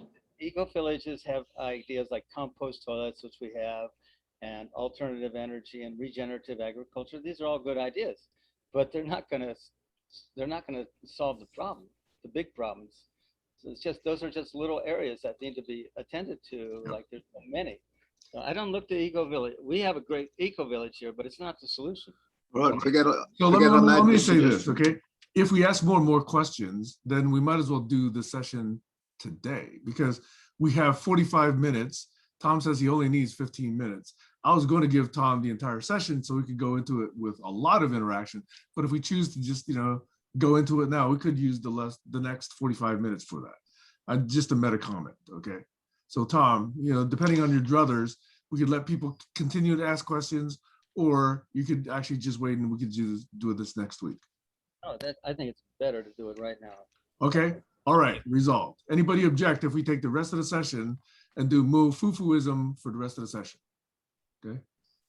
I think it's a great idea. And perhaps maybe we could come to something where he's got a better idea of something that he could hone a little bit and present again. Because that's what I'm finding, that I'd like to present more than once. Tom, after Barry has his contribution, you are invited to moderate and focus the conversation on your topic. Barry, you want to go? Yes, I have a specific question for you, Tom, with respect to your Adobe Super dome dope. with the Adobe and the cement. If you have fibrous plant materials, for example, hemp or something similar to that, can you mix in fibrous plant materials into the Adobe and cement to make a structure that is as good as or better than the one you're currently building? Well, that's an interesting question, because Actually, we're experts at bioconstruction, which is using earth, sand, and fibrous materials to make walls. And we have many houses with that. And it's what you're talking about. Fibrous material helps hold the material together, and that's why we use it. But in this case, we don't need fibrous material because the cement alone is, and the way the earth dries makes it super hard. And just like the bioconstruction is super hard when it's finished and doesn't even need cement. And we prefer not to use cement whenever we can. And so I hope that answers your question. I raised the question because I know Alex is interested in using fibrous materials such as hemp to build structures comparable to your dome. Well, I just want to say that if we could have had hemp bags instead of plastic bags, that would have been that's a much better solution. Now, the way it's set up is that the plastic, decomposes over time and causes great problems. So we're hoping that the way it's covered, we're covering it, it's not going to decompose and contaminate the environment. Thank you. So should I could continue on now unless there's somebody else has a question first. I've got a question about the construction method for these bricks. See these bricks here? They're shaped like Hey, Tom, diamonds. wait, Tom, can you not see everybody else? I lost it. Okay, because Tyra also had her hand up. And I don't know who was first, either Tyra or Alex. Tyra, Doesn't matter. Go, Alex. Go for it. I'll go next. I'm holding up these bricks because they're part of the construction of a dome made from hemp or fibrous material or cement and earth. And they, once they're set, you pour them on a slab on the ground and let them harden. Then you use them in the construction, but you have to build a frame for them to lay them into or connect them to, that's all. But they're wonderful, lightweight, fire resistant panels made from hemp, fiber. You have to build a wood frame usually and have some wire mesh usually in there. You fill it with dry plant material is one way to do it. And then you cover it with wet mixture of earth, sand, and dry plant material on both sides, usually 3 levels. So it's a lot of physical work over time. It's relatively cheap, especially if you have the earth there on your property, which we do, and you have to run it through a sieve or through a screen to make it clean enough, which is nothing, but it's a matter of shoveling it through. Yeah. It's a lot of hard work. But making tiny houses for hobbit houses. yeah, it's very much like that. So I have a question. Have you ever tried aircrete? Aircrete is something I've really been interested in to try, but again, I want to do it without any cement, if possible. They have a 3D printer now that will make houses that are just out of earth and not with cement. And I contacted that company, but they never responded because I would love to get a hold of a 3D printer like that. Yeah. Knock out a bunch of houses that are just made out of earth, no cement. Wow. They're beautiful. You can make them any way you want. Didn't know that. Yeah, there's just one company that I'm aware of, but they don't want to. Maybe they don't want to sell machines. They only want to get contracted to make your house. But I'm in Ecuador, and it's unlikely that they'll come all the way out here. And it's they charge a lot for it. I think if you had a machine, I don't know how much they cost. Could be $1 million or so, or more, or whatever. It shouldn't be that much because it's not that complicated. But the stuff. So wait, Alex, wait, I'm not quite done. So Tom, how is it that you get that concrete to dry in that humid environment? Does it just take forever to set up? No, not or at is all. it because you have it mixed with the rest of it? Just seems like not a good tropics solution, but I really don't know. Don't know because really it makes no difference. It sets up just normally. It's not water. It can rain on it. It doesn't matter. Yeah. Huh. Well, if you could post some pictures later, that would be really cool of your process down there. I'd be interested in seeing it. If you go to my Facebook page, Tom Osher, and scroll down, you'll see pictures because I was taking photos and short videos as it's being built. So you get a good Hey, idea. Alex, I'm done. Tom Osher, I'm looking you up right now. Yes. I'm not going to make another one because Oh, it's too much work and too much money. Actually, it's going to cost me around $25,000, which is a lot for me in Vilcabamba, Ecuador, even though a lot of gringos here build houses for 60 to 80,000. But here oh, we build houses for 5,000 that are really great. But the price of lumber has gone up in the last 8 years. So we can imagine like 10,000 is an expensive price for a really nice house. But it's not American style houses. We're alternative construction, and we're more artists, and we make interesting houses. They're all different, but they're all strong, and they're good houses. this looks amazing, Tom. I'm looking at this video right now and it looks so clean and tight in there. What It a has good job. it has to be totally airtight as It's far just as got it. It looks nothing. really perfect. Yeah. Well, I had Hey, a consultant to help me do it correctly. There's one person in Vilcabamba who I don't know what happened. I just froze on here. Can you still hear me? Yes. Yeah. Yes. Who had made 3 houses that are really beautiful, and they're perfect after 10 years. And so I hired him to consult me all the way. I didn't make any serious mistakes because it's easy to make a big mistake that is really correct. So I had him the whole way helping me to do it right. Tom, what kind of power do you put in these? Do you have electricity in these houses? Yeah, we have everything. Is it 110 or 220 or some other? We have 110, but we can have 220 if we want it.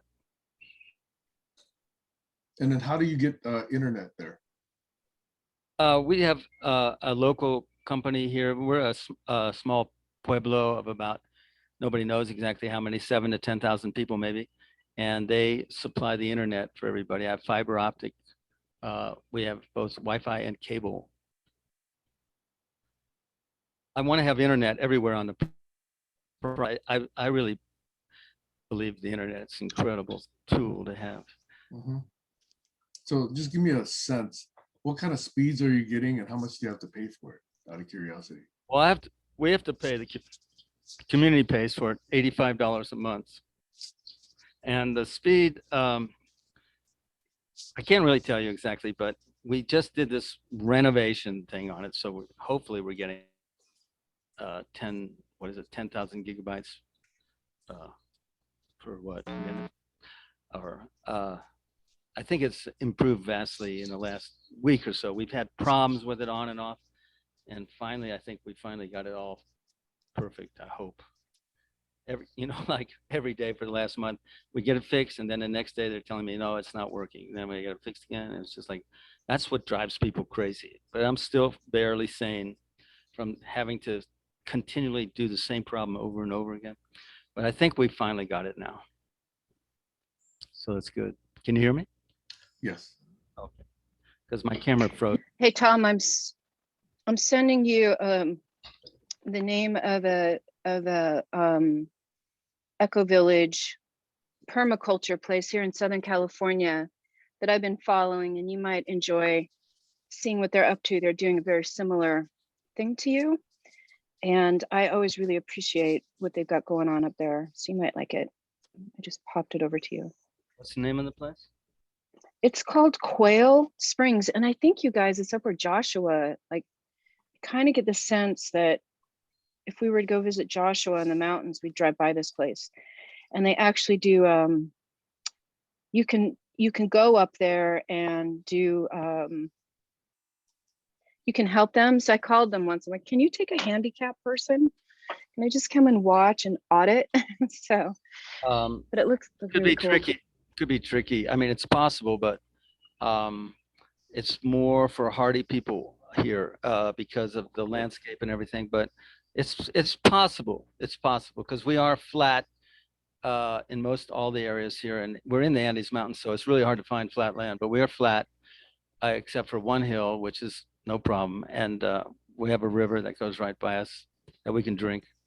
And we're very lucky to be here. It's because it has a spring-like weather all year round, so we can have our plants growing and have lots of fruit trees and vegetable gardens, things like that, all year round.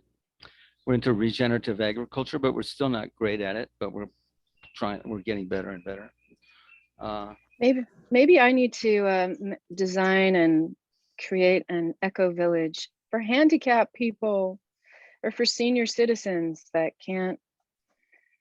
Well, I Because the think same with quilts. Yeah.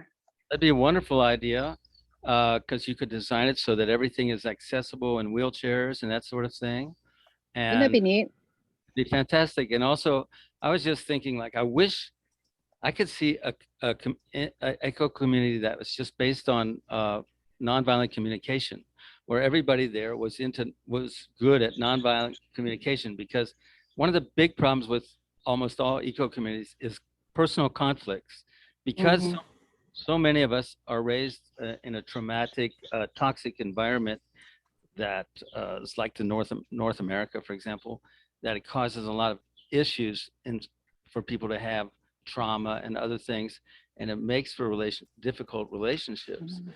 And since it's so prevalent everywhere in the world, not just from the United States.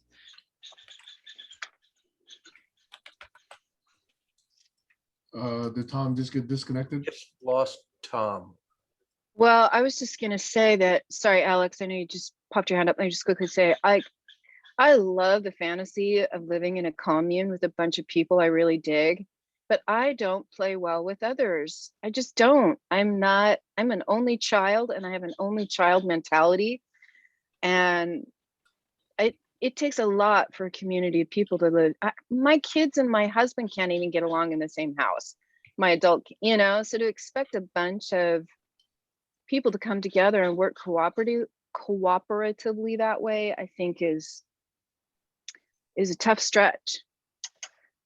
And I like what he says. If people are dealing with trauma, then there has to be some sort of something addressing that in order for the community to be successful Mhm. and complete. I'm gonna grab some coffee, you guys. I'll be right back, but I'm listening. Yeah, Barry's got his finger up and Alex does. Ooh. too. Yeah, on that point, I don't know so much about the rest of the planet, but I know that America is a very competitive culture. We have a very competitive economic structure and a very competitive culture. And the alternative is a very cooperative culture, very cooperative structure. In America, it's technically illegal to cooperate with your competitor. If you're in a competitive line of business and you collaborate with your competitor, that's a violation of the American antitrust laws. So at least in North America or in United States, we're brought up in a very, very competitive cultural model. Now, Sam can probably speak to Asia better than I can, but my observation is that it's much more likely to find a cooperative structural economy or system or model in the Asian cultures than you find in North America. And I think this is a very serious challenge to transition from a inherently competitive cultural model paradigm to a collaborative and cooperative one. There's a lot of technical research on this, and it takes more intelligence, according to the experts, to engage in a cooperative system than in a competitive system. I'm glad you brought that up, Barry. It's very true, and I could go on for a long time about that, but Alex has his hand up. Well, I'll add to what Barry said there, because Facebook's decided it's going to be in control, and they are not really doing much cooperation. But the point I wanted to make is, hang on, I got to turn the video off. Okay. I was watching that Eco Village movie. But the thing is, cooperation on the internet is like affiliating with another company, and there's no national boundaries like in the US on the internet. So the internet is outside of the US jurisdiction when it comes to affiliating with corporations and other ideas, and small community groups affiliated together into a global network is also outside the jurisdiction of any particular single country. Over. All right, Sam, I want to hear your perception on this conflict between competitive versus cooperative cultures. I would like to state so, but first I'd like to invite Kayla, because Kayla also has kind of a lot of background on a non-US community and culture. So I want to defer to Kayla for that first opportunity.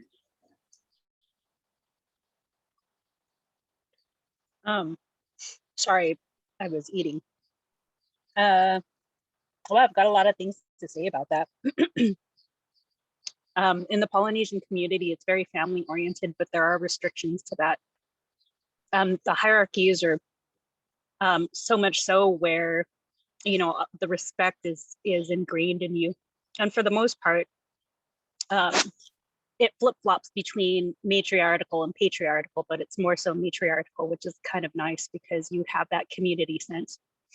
And I'm not saying that patriarchal figures can't have that sense of community, but it's that type of hierarchy that makes it more cooperative. And when you're brought up that way, it's easy to cooperate, as you say, but at the same time, it diminishes your individuality. You know, if you've got a few stragglers that want to venture out, I mean, it's not really looked upon favoritively. Like my divorce is not looked upon favoritively, either in the Polynesian or the Asian community. So, you know, there's that. But I think that, yeah, it's true that North America does kind of have a toxic view on certain things, but at the same time, it embraces individuality. And then again, there's that balance between, you know, we can't all have individuality. Yeah, there's got to be some element of cooperation, but that's my take on it. Thanks, Sam, for asking. So I guess it comes in mind just very short little vignettes that pop up in my mind when you talk about this. In Asia, well, let me talk specifically about China, okay? I was going through China one time with my daughter's wushu class. There were about 14 students and about 16 adults, and we were traveling for like, I don't know, somewhere around 3 weeks. Going around, one of our places was Shaolin Temple, the Shaolin Valley. We passed through a town, they called it a small town of Zhengzhou, small town meaning 6 million people, okay? 6,000 years ago, that used to be the capital of China, okay? But it since has moved to Beijing. But they said that in this town, it was so old that by the time modern highways were constructed around the town, when trucks hit the west side of the island, of the town, they would have to wander their way through city streets for about 3 hours before they get to the other side of town and then, you know, continue along their journey. Similar with north-south traffic. So the government of Zhengzhou basically said, this is delaying transport of goods. So they said they're going to put in 4 huge interchanges, okay? The 2 highways that went east-west, 2 highways that went north-south, they're putting in 4 huge interchanges. From the time this little city of 6 million people made this decision to the time that those interchanges were up and running was 8 months. This is in a town of 6 million people. So I'm just giving you one example of what you can do when you have people saying, what is for quote unquote, the public good? Now, this is a public works project. Imagine what happens when they actually have, let's say, cell towers that they need to bring in. They can put them anywhere and eminent domain goes in, no questions asked. Contrast that with the United States, where I was living in Saratoga, California. I bought my home in 1987.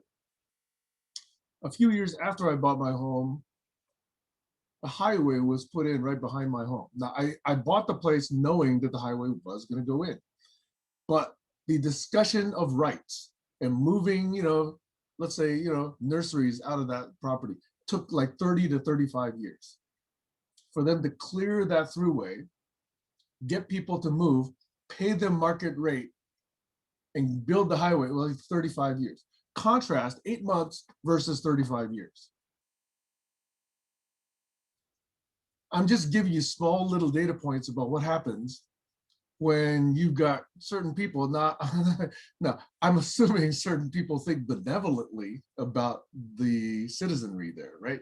So they have to like move all these families, give them different places to stay, take their businesses, you know, make them still work, whatever, okay? Versus in the United States, where you've got the individual's rights are sacrosanct. An eminent domain has to wait 35 years before they can put in a highway. Very different. Now, question is, what's fair? What's the most benefit for society? And what preserves individual rights versus what preserve the group's ability to flourish? Those are not easy questions. But that particular city made their decisions a certain way. And California, with regard to Highway 85, made their decisions a different way, a very different way.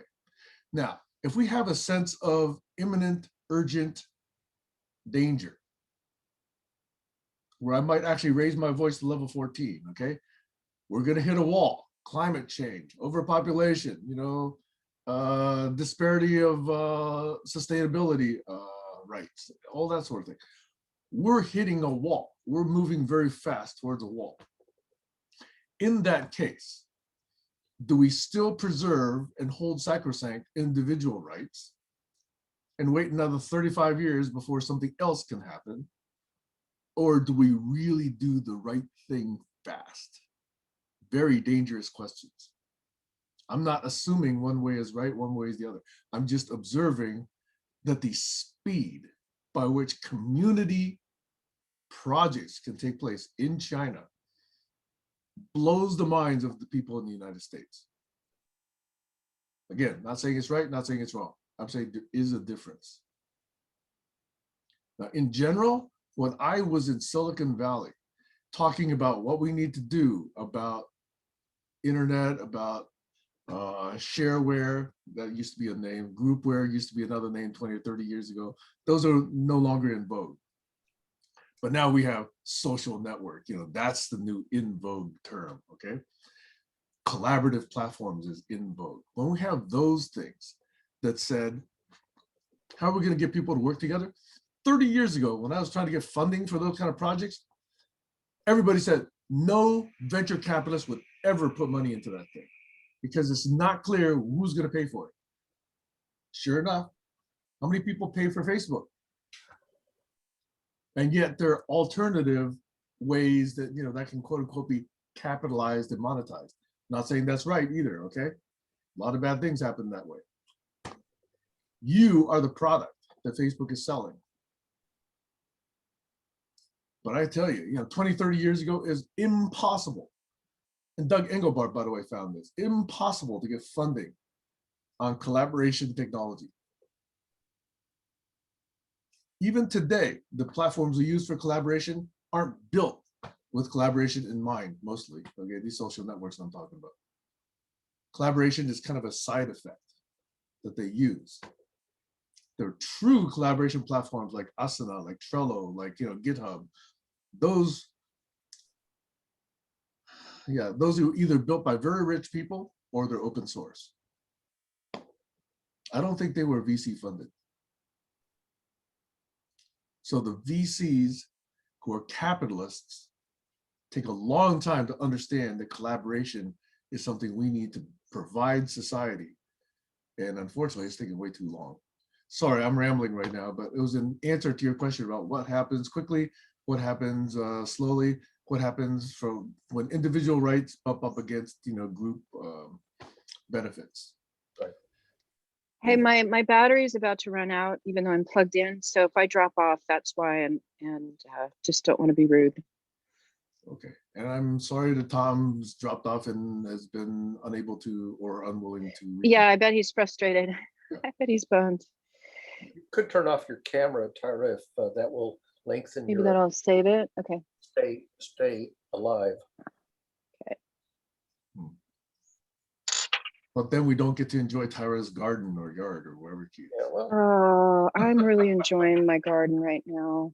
a duty cycle of 10 seconds per minute would be fine. Yeah. Yeah. I'd love for you guys to enjoy this. I wish you were all here Zooming with me in my garden. It's so beautiful. No, no. Hey. In light of that, I wish you guys would all come visit me up here in the north. Yes. You know, Yes. Yours is even better. not better, just different. Okay? Just so gorgeous. Yeah. Yeah, I was enjoying hearing Tom. I'm sorry that he Yeah, I thought dropped we were out. going to devote the rest of the 45 minutes to Tom, but I guess we have another 15 minutes. So anybody want to do checkouts, or should I bring up yet another topic? Okay, can I please just ask a couple questions to clarify? So what's happening with Doug?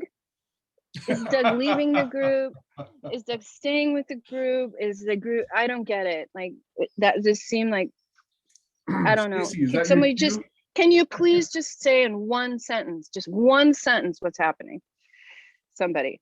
I was not there. Stacy, are you still here? Yeah, I'm still here. Okay, No, Stacy, one sentence. One sentence, which is what I said in the beginning. My understanding is that Doug was just putting it out there to say, if somebody else doesn't want to step in and take over the spot of Open Thursdays, then he would either change the branding of that time period a little bit. Again, my understanding to be more of global challenges conversations as opposed to global challenges communication collaborations. The second Okay, part but of that, okay, go ahead. the second part of that, regardless, he might consider moving to another time slot. But if the first part is answered, meaning if somebody says, no, I'll take it over, then he knows he has to make another decision. So I don't think anything is solidified, but no, he's not leaving the GCC. Okay, thank you. You're welcome. That was my concern.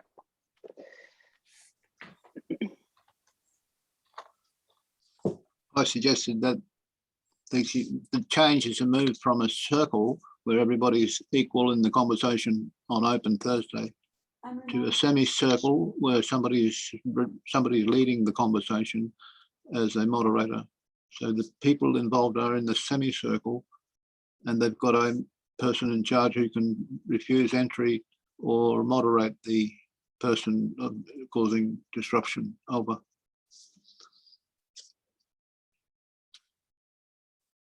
I'll just reinforce what Stacy said and add another detail. Yesterday, Doug said that the Appreciation Friday is coming to an end and that he'll be releasing the Friday time slot to whatever takes over from it. And he said he was also thinking of rebranding, that was his word, rebranding the Thursday and Sunday slots, or maybe even discontinuing them, but that's up in the air.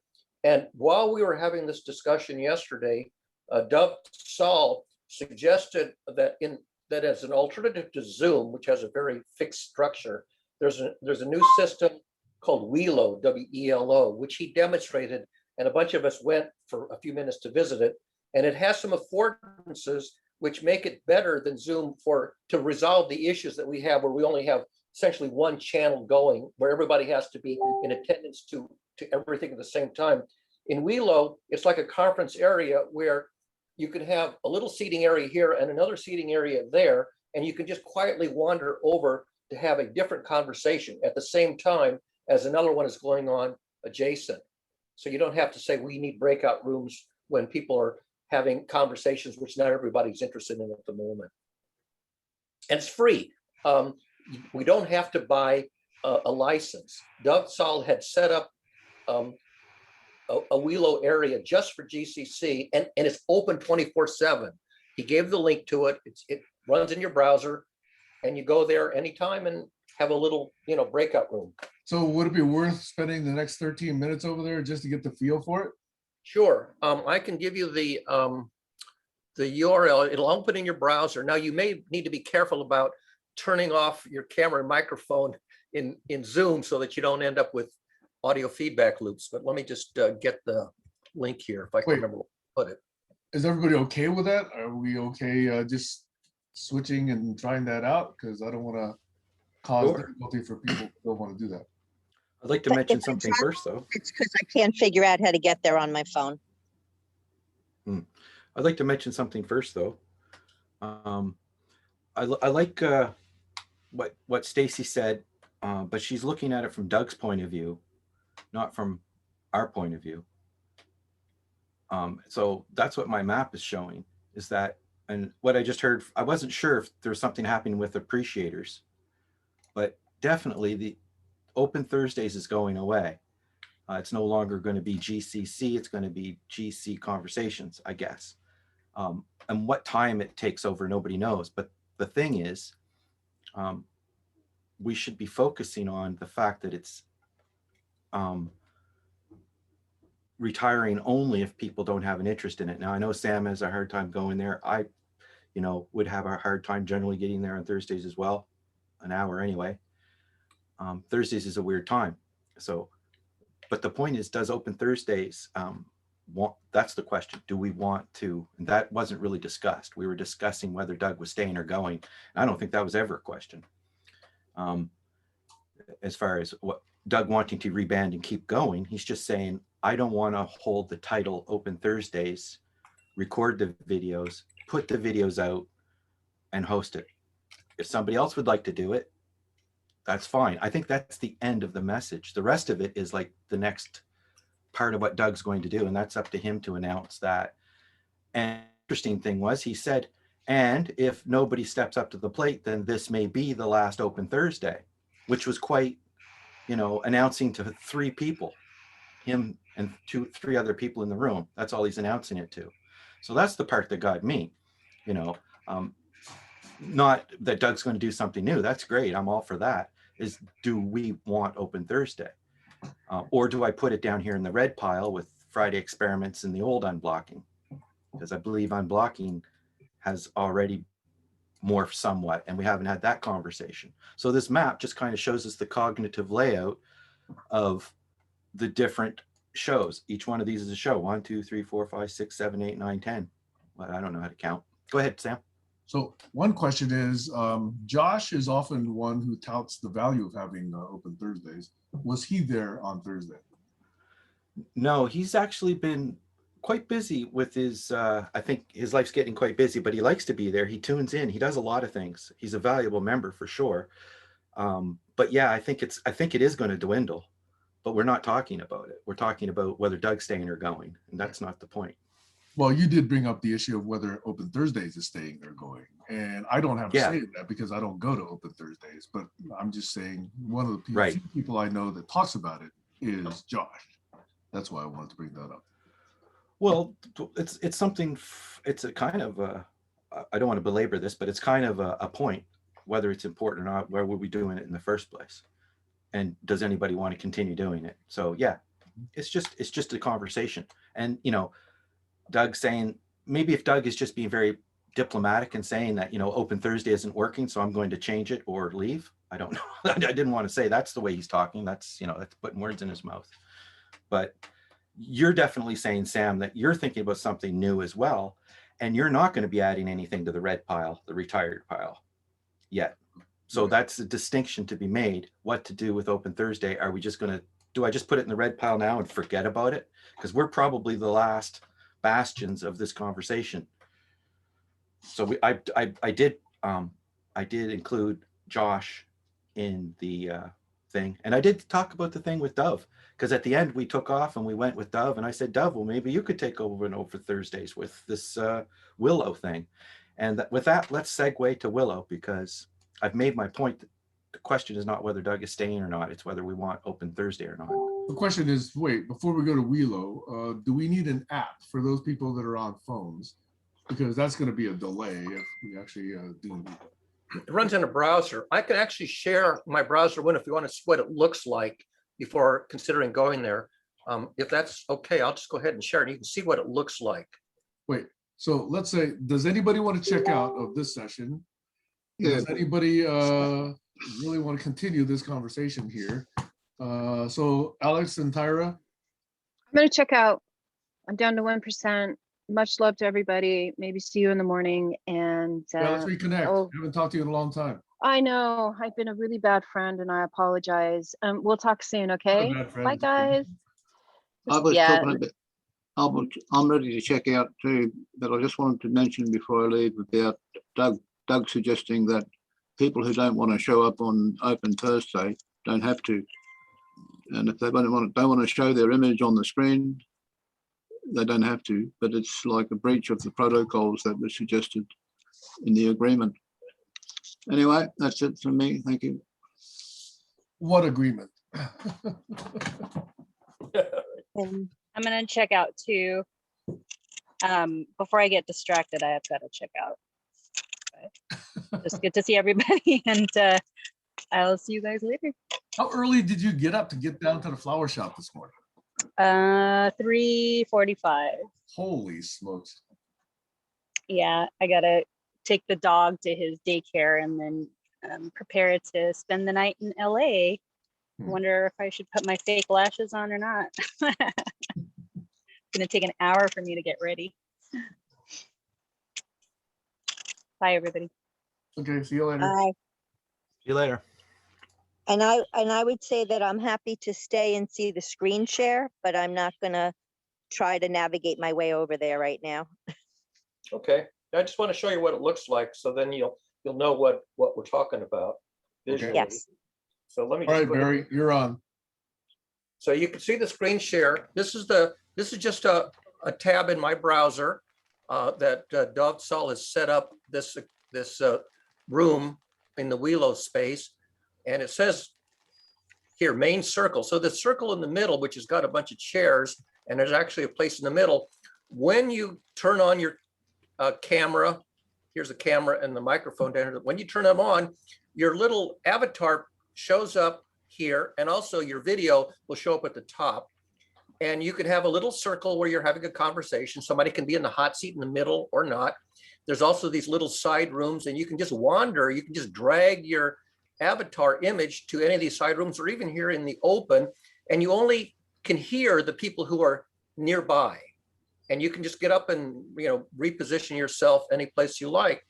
So if I were, for example, to turn on my camera, I think I can do that without getting a problem. Let me just see if that works. This Maybe. is actually similar to another service I saw. Yeah. Let me pick a camera that's. If I pick that camera. Let's see if that works. I have two cameras on this computer. Maybe it'll come on. Maybe there I go. So you can see my video with my other camera, and if I zoom in here, you can also see my avatar that I'm sitting in this seat, and I can move my avatar anywhere to any place in the room or to the side room or anywhere I like, and same with other people. So when you turn on your camera, you get your little avatar, you get your video up at the top with everybody else along the side, and you can turn on your mic separately. I'm not going to do it because I don't want to get feedback, but that's how it works. You just, this room belongs to GCC, and this URL is a quote unadvertised URL that always goes to this room, and it's open 24/7. Have you shared that URL? Yeah, let me copy it down here. Actually, I think I may have already done. Yeah, I already did it in the chat. Okay. Yeah, it's in the Right. chat. So we during yesterday's session, a bunch of us actually went here, and some of us could actually, because we got two cameras, you can be in both at the same time without interference. But see, when I mouse over myself, well, I thought it was going to, see, if I mouse over myself, it shows me, you can put in your name. When you go in, you can put in your name or your avatar, camera, etc. And if you're careful not to get audio feedback while you're running Zoom, you can come over and play with it. And that's what we Larry? did. Yeah. I'm sorry, the center square as well as the rooms around it are all GCC? Yeah, this whole green area, and you can even go out to this wooded area. You can go to any of these rooms. Here's a room here which has got little tables and little seating areas.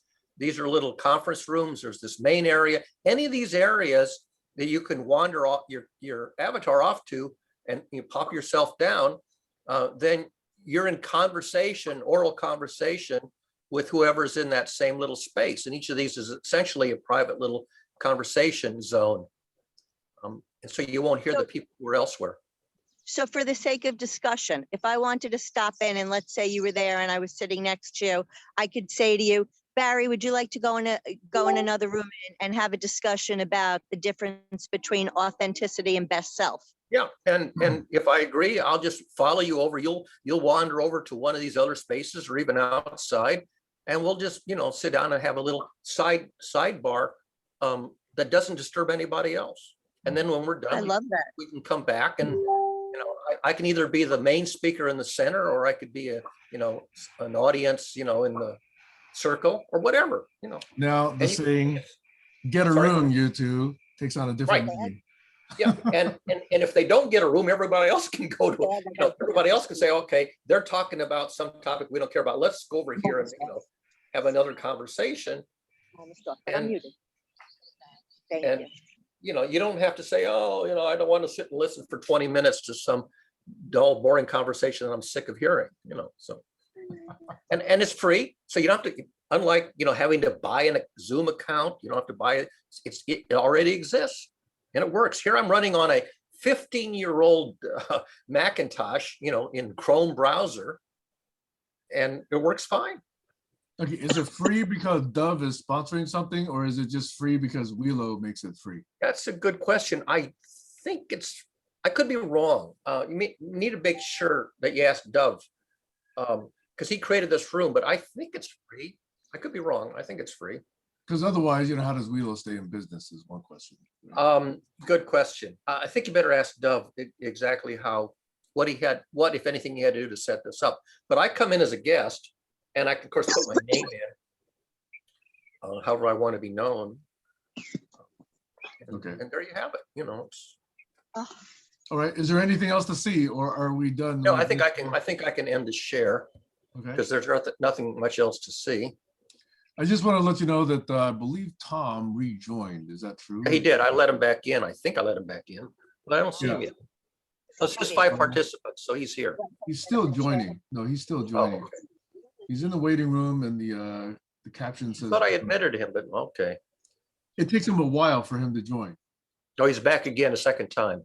So It- anyway, it- I'm about to tell him that if he's not done with his 15 minutes, he can have the first 15 minutes of next Saturday, Yeah, that's, because that's it's good. now top of the hour. So we're running on 2 hours now. and also there's nobody else left except the 3 of us, and we've already heard it, so.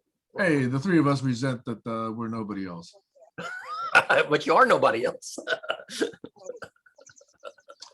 Okay, so it looks like Tom is still having trouble joining. I don't know why I can't get in.